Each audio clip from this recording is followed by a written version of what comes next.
As always, I want to give praise to Yahweh Ba'Shem, Yahweh Shai Ba'Shem Kadash. Double honors to the elders and apostles at Great Millstone, to all the brethren, to all the sisters that listen. Peace and blessings to the elect, the 1/3, and all those that listen to this truth. Get it while you can get it now, because we are at that moment. Some people know about the MOTB. Some people don't. Some people know about the robots. Some people don't. Some people know actually how these prophecies are coming out. Some people don't. So hopefully in this video you'll understand, and it's really only for those that's supposed to understand. So I hope this lesson is edifying to all the brothers and sisters out there and to the elect. Let's get right into it. Everybody hates America, and they're all teaming up against us, that our dollar is being dropped out of more countries. That's real. That what I could buy for $80 2 years ago is now costing me $156 to $175. That I can go to a gas station, get a bottle of wine, a bag of ice, and a pack of Lucky Strikes, and it costs $24. Bag of ice, a pack of smokes, and a bottle of wine that costs less than $11. I put the 20 down. I thought it was going to be enough. I had to go back for 5 for 3 items. It's about to get real. The question is, why is our country so comfortable with us not being prepared?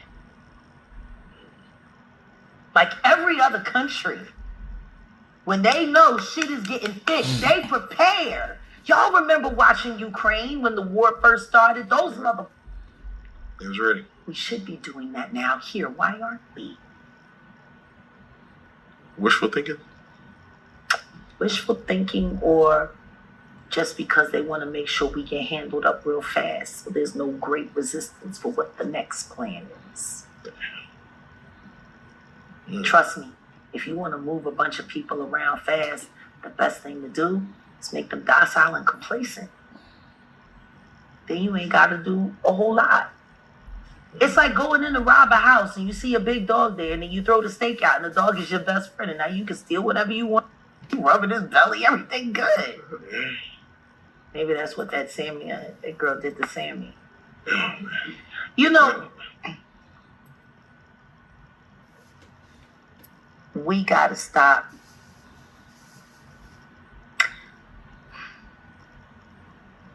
actually, we're gonna stop, whether we want to or not. I don't want to start any chaos, but I know what's about to happen next. I've been preparing for it for the past 6 years, and a lot of it I've done out in the open. You know, people see me come and go, but they don't know where I come. Where I go, What I do know is, when I read the Bible, it does not lie to me. It says in the last days, leave the cities, go back out to the rural lands of the country, learn how to make your own food, because if you're attached to this system, they're going to own you. What's this country going to do when money doesn't work anymore? Because money is almost over. Then that means there has to be another system of barter and trade. Chips are coming. Microchips are coming.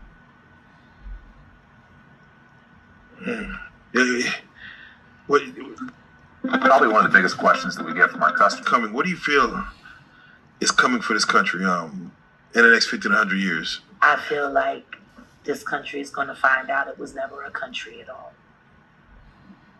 It was always a plan for another plan. We're fighting for position here now. We ain't fighting for wealth. We're not fighting for freedom. We're fighting for position.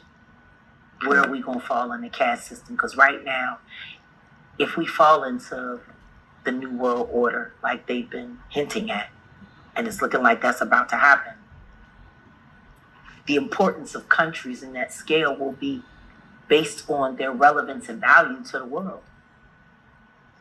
What is America relevant for other than entertainment in the world at all? Not technology. We're not leading in technology, not in agriculture. We got too many issues with our food.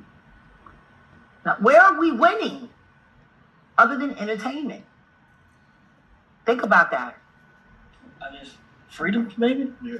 Freedoms? But are they freedoms? Are they freedoms?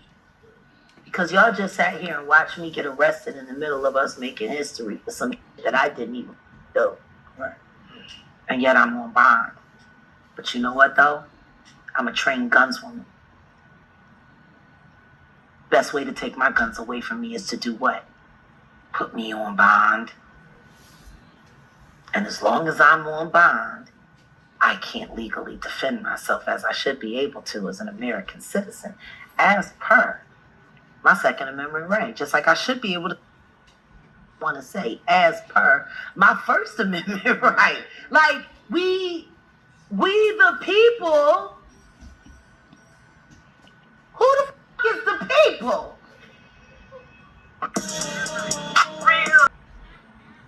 Told us humanoid robots were decades away, but they lied. Some of them are already working in factories, greeting guests in malls, even flying planes.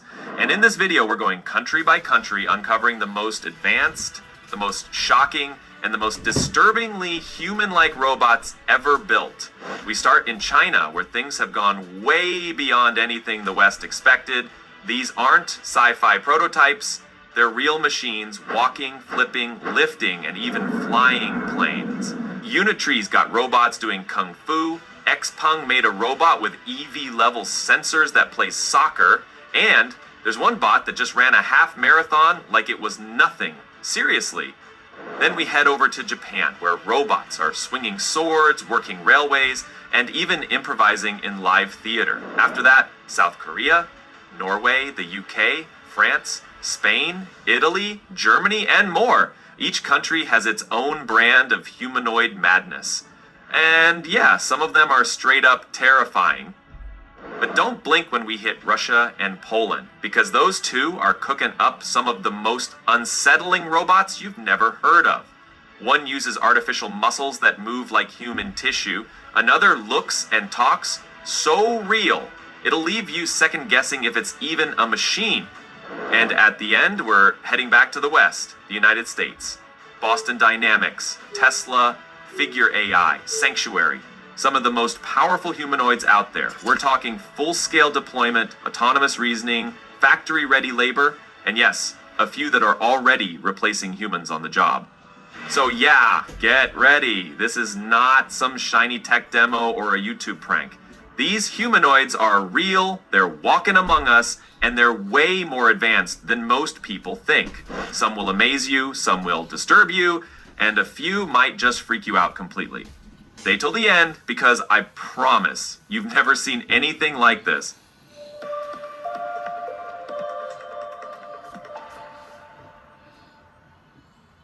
Okay, we all know that. Hey Meta, this dish is good. The little robot that does kung fu, dances like it's on TikTok, and casually flips backwards like it's no big deal. But behind the viral clips is something way more impressive. This machine might just be the first true consumer-grade humanoid robot.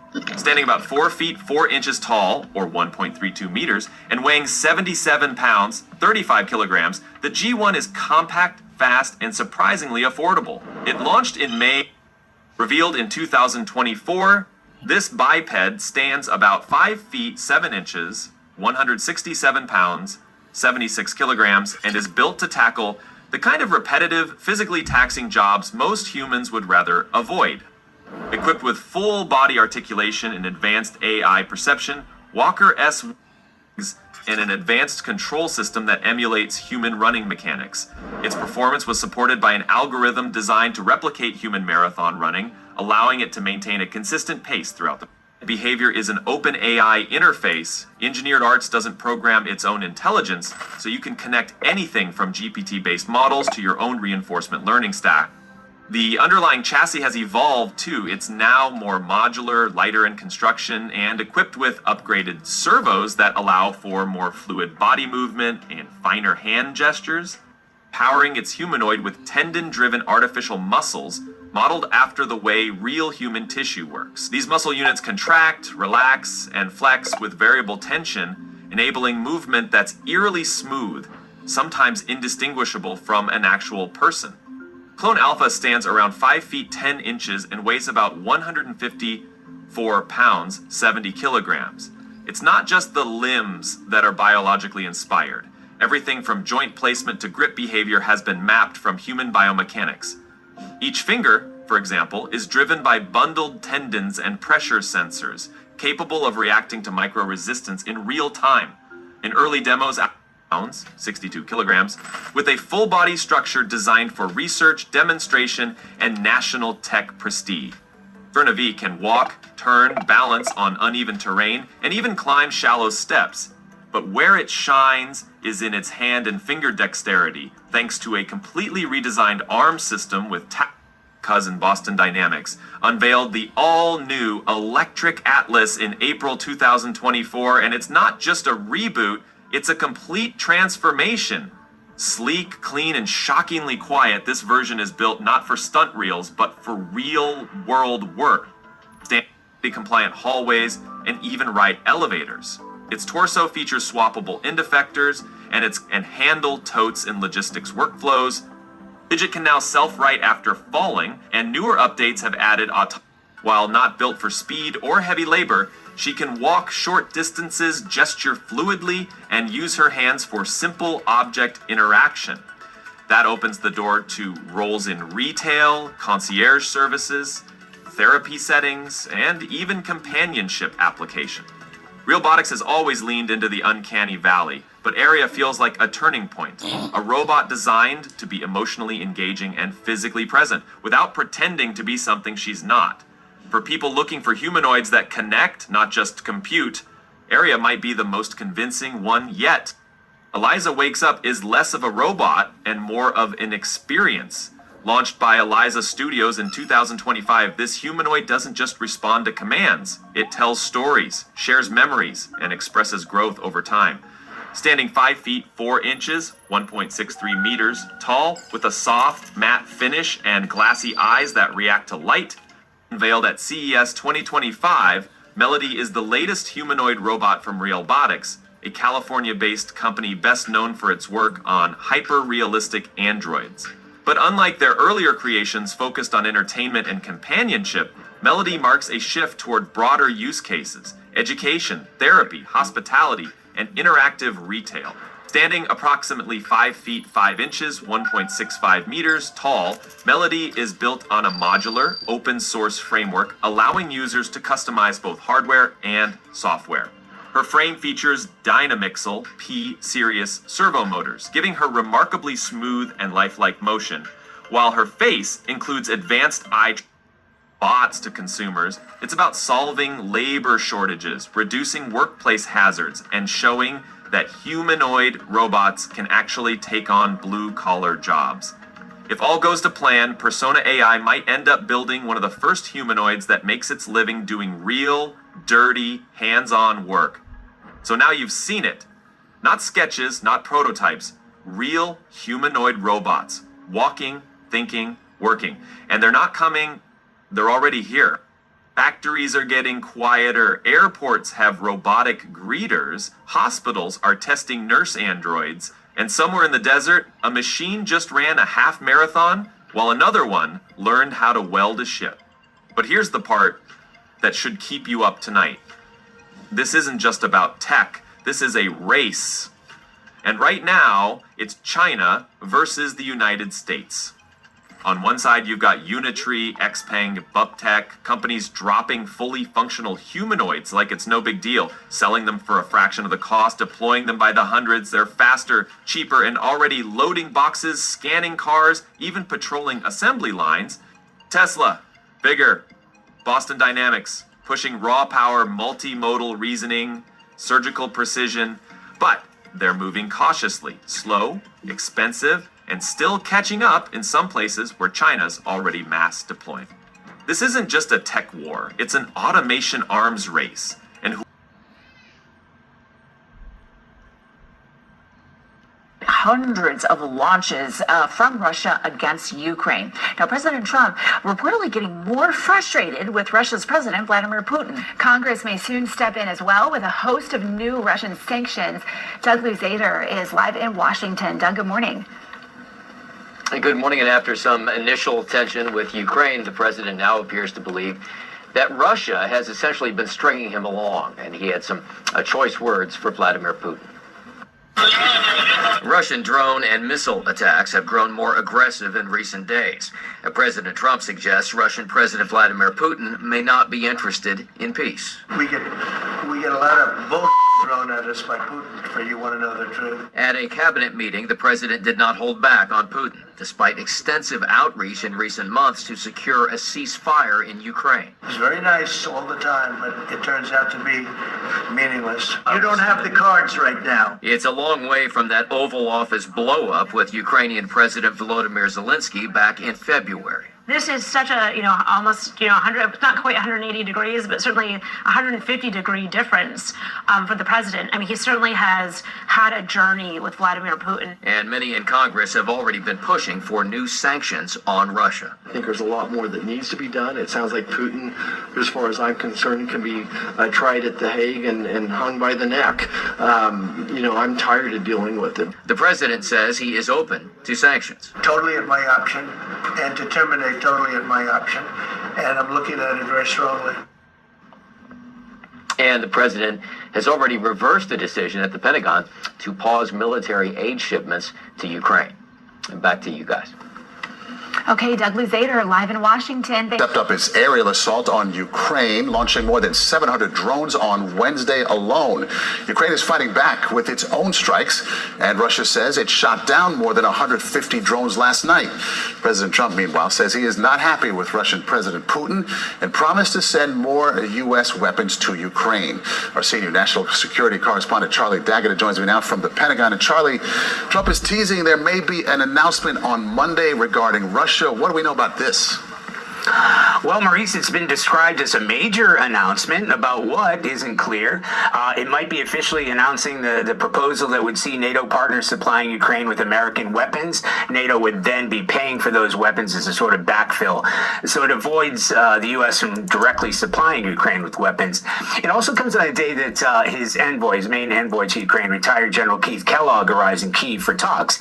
At the same time, it may be hand in hand, it might be an announcement on serious sanctions against Russia. We know that he's considering a draft of a bill that would see a 500% tariff on any country currently buying Russian oil and gas. He said he's considering it and that he's running out of patience, using stronger words than that, as a guarantee of peace, but something. The Ukraine war is known as the world's first drone war, and the footage says it all. Drones zipping over trenches, quadcopters dropping grenades, explosives flying straight into tank hatches. Military analysts called it a turning point, a new era of warfare. Ukraine was improvising with consumer drones. It cut deals with European suppliers, but one question lingered. Where was Russia getting its drones? A new investigation has just dropped the answer. It is China. Behind this drone surge is a company called Aerohit, a relatively obscure Russian company, but now it churns out thousands of first-person view drones every month. And reports point to a collaboration with a Chinese company, a company called Hotel Robotics. This is a Chinese civilian drone manufacturer. Hotel says it stopped selling to Russia in 2022. Yet internal documents suggest otherwise. Russian engineers were still talking to Hotel staff into 2025. Is this illegal under sanctions? Yes, it is. But enforcement is tricky, especially because of intermediaries. Some components come through Malaysia, some come through Dubai, others via shell companies based in Kazakhstan or Kyrgyzstan. But despite restrictions, Chinese companies continue selling parts. And it is not just the war in Ukraine. Another report suggests that Chinese weapons are showing up in Tehran. Iran fought a 12-day war with Israel last month.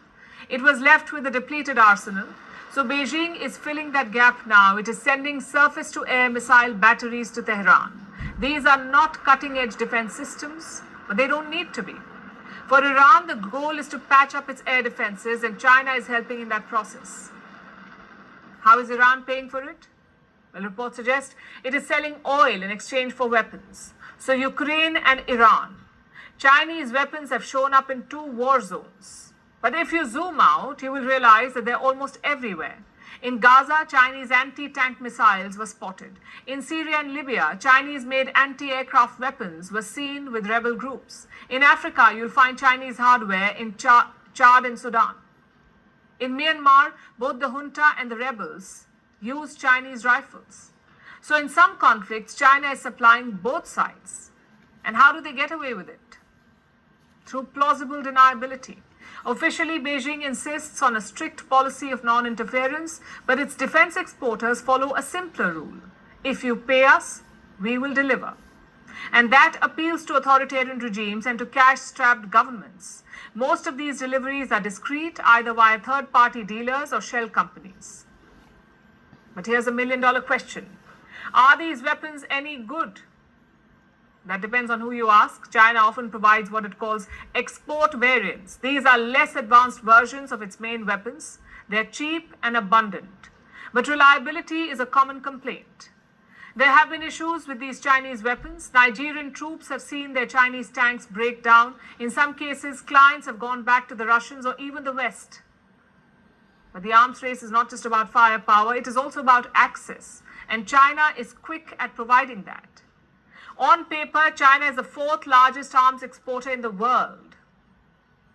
4th after the US, Russia, and France. Beijing may claim that it stays out of wars, but its weapons keep showing up in all of them. So China may not be fighting on the front lines, but in some cases, it is arming both sides.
Daddy.